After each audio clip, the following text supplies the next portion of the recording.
Assalamualaikum warahmatullahi wabarakatuh. Halo, untuk siswa kelas 8. Pada pertemuan kali ini secara virtual kita akan membahas mengenai kerjasama antar negara-negara ASEAN. Sebelum memulai pembelajaran kali ini, marilah kita berdoa agar ilmu yang kita dapatkan bermanfaat. Berdoa, saya persilahkan.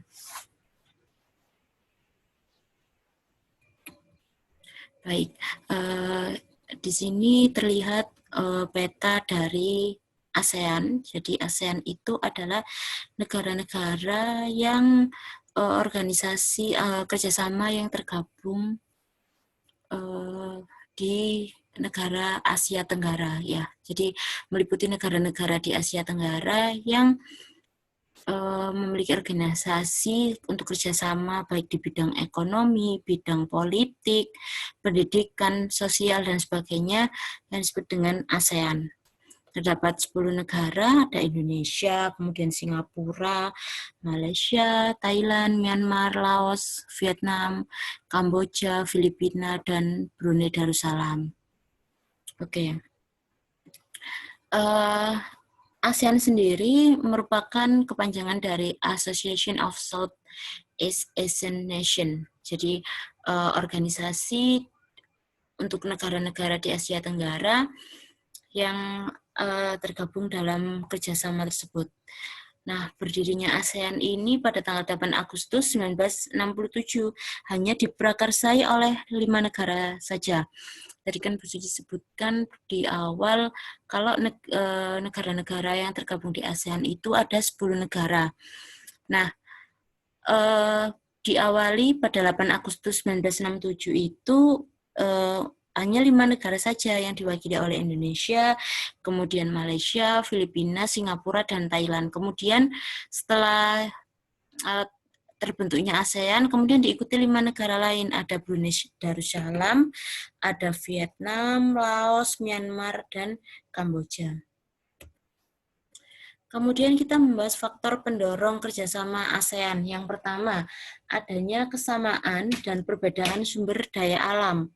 Kesamaan sumber daya alam antara beberapa negara itu kan dapat mendorong terbentuknya kerjasama antar negara. Contohnya seperti negara penghasil minyak bumi yang terbanyak diberi nama Organization of Petroleum Exporters Countries. Nah, kemudian perbedaan sumber daya pangan setiap negara ASEAN juga berpotensi yang menjadikan faktor pendorong untuk terbentuknya ASEAN. Misalnya Indonesia, dia mengekspor hasil pertanian ke Singapura.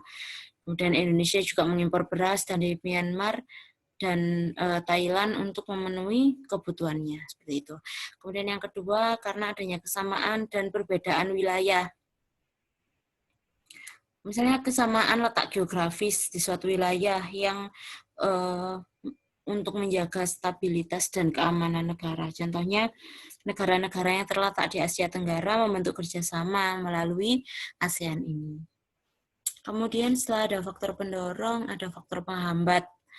Faktor penghambat yang pertama adalah perbedaan ideologi atau perbedaan cara pandang, ya. Jadi, namun di ASEAN ini terdapat fakta bahwa hampir tidak ada suatu negara yang menutupi diri dari kerjasama di ASEAN. Jadi kalau mereka sudah tergabung, ibaratnya mereka harus mau bekerja sama tanpa adanya ideologi yang menghalangi. Kemudian yang kedua adalah konflik dan peperangan. Jadi misalnya terjadi di dalam negeri maupun antar negara, itu mengganggu stabilitas negara sehingga akan menghambat yang namanya kerjasama. Kemudian yang ketiga ada kebijakan protektif, yaitu kebijakan yang bertujuan untuk melindungi kepentingan dalam negeri dan meningkatkan daya saing. Misalnya tidak menerima hasil impor hasil pertanian karena misal dapat mempengaruhi kondisi pendapatan dari negara tersebut. Kemudian yang keempat, perbedaan kepentingan setiap negara. Jadi tiap-tiap negara memiliki kepentingan yang berbeda dan ini dapat menghambat kerjasama. Kemudian ada bentuk-bentuk kerjasama di ASEAN.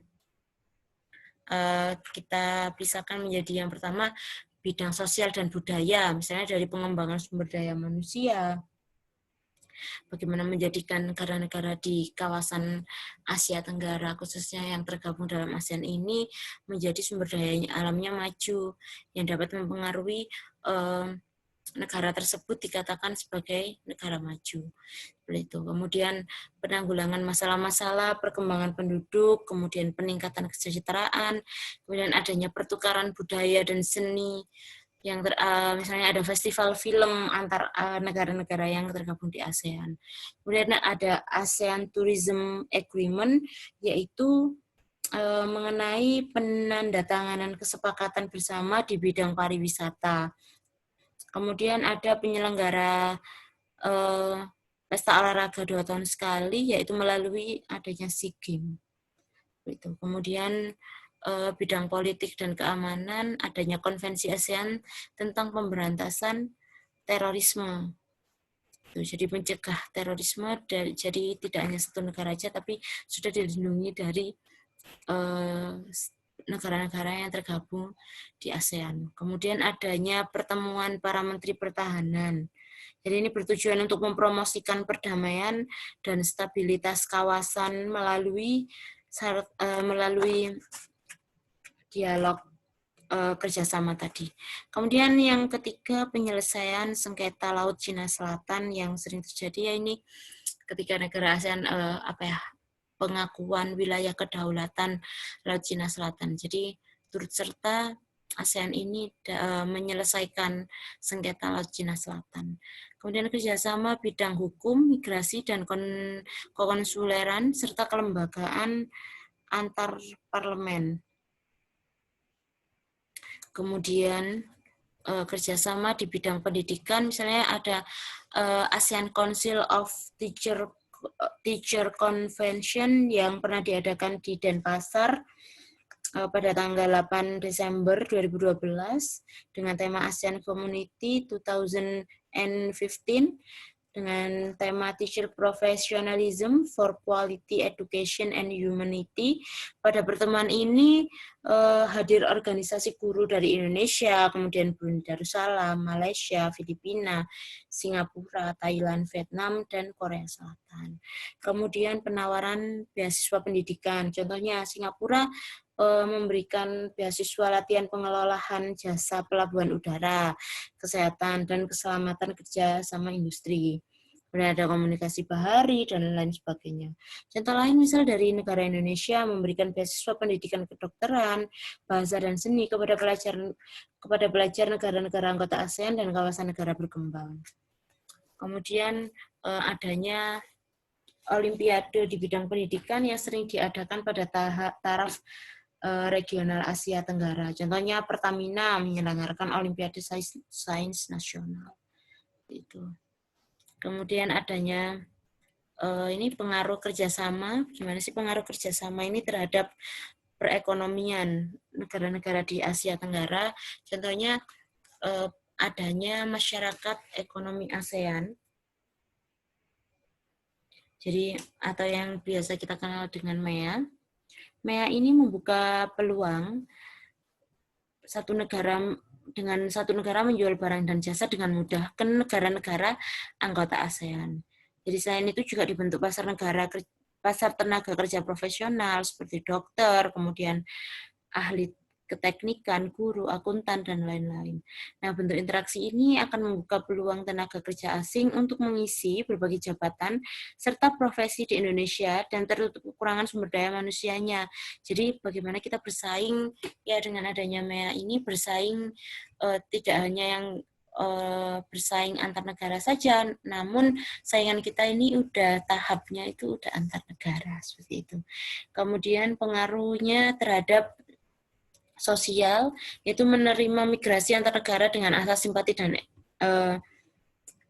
dan empati. Misal contohnya pada tahun 2015 kemarin, terdapat ribuan pengungsi Myanmar yang membanjiri negara-negara tetangga seperti Malaysia, Thailand, dan Indonesia dengan menggunakan perahu. Kemudian pengungsi ini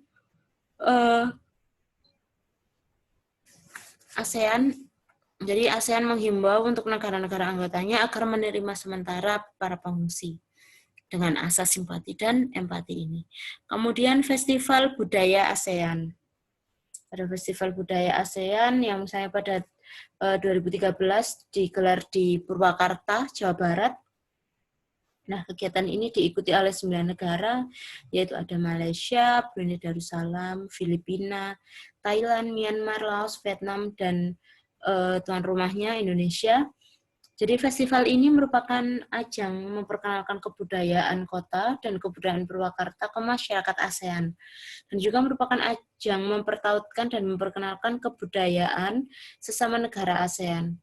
Nah, bagi Indonesia, program ini adalah salah satu cara untuk meningkatkan untuk promosi pariwisata di Indonesia. Kemudian ada yang namanya perkemahan budaya serumpun ASEAN. Jadi ini diprakarsai oleh Indonesia, Malaysia, dan Brunei Darussalam yang bertujuan untuk menanamkan dan meningkatkan pemahaman mengenai nilai-nilai budaya bangsa serumpun demi menciptakan ketahanan budaya. Kemudian perkemahan ini diarahkan pada pembinaan mental dan spiritual. Seperti itu. Kemudian ada industri musik, yaitu yang merupakan dapat dinikmati oleh negara-negara yang berada di Asia Tenggara dengan jenis musik yang beragam. Misalnya di Indonesia musik dangdut gitu. Jadi perkembangan industri musik sangat maju melalui konser, festival musik, dan berbagai event lain. Kemudian ada dampaknya dari kehidupan politik, yaitu mengenai sengketa perbatasan wilayah, seperti kasus Natuna yang diklaim sepihak oleh Tiongkok, kemudian melalui PBB dan bantuan PBB dan negara-negara yang tergabung di ASEAN, kemudian disepakati bahwa ada jalan tengah bagi konflik ini. Kemudian ada Pulau Sipadan dan Ligitan yang seharusnya milik Indonesia diklaim oleh Malaysia. Kemudian Mahkamah Internasional mengabulkan bahwa Pulau Sipadan dan Ligitan diklaim oleh Malaysia seperti itu. Kemudian adanya pekerja migran dengan pesatnya laju globalisasi, jadi meningkatkan jumlah pekerja migran. Jadi terdapat tempat penampungan lah untuk pekerja migran, jadi secara terbuka negara-negara di ASEAN menerima pekerja migran. Baik, demikian paparan yang dapat Bu Suci sampaikan. Semoga ilmunya bermanfaat. Wassalamualaikum warahmatullahi wabarakatuh.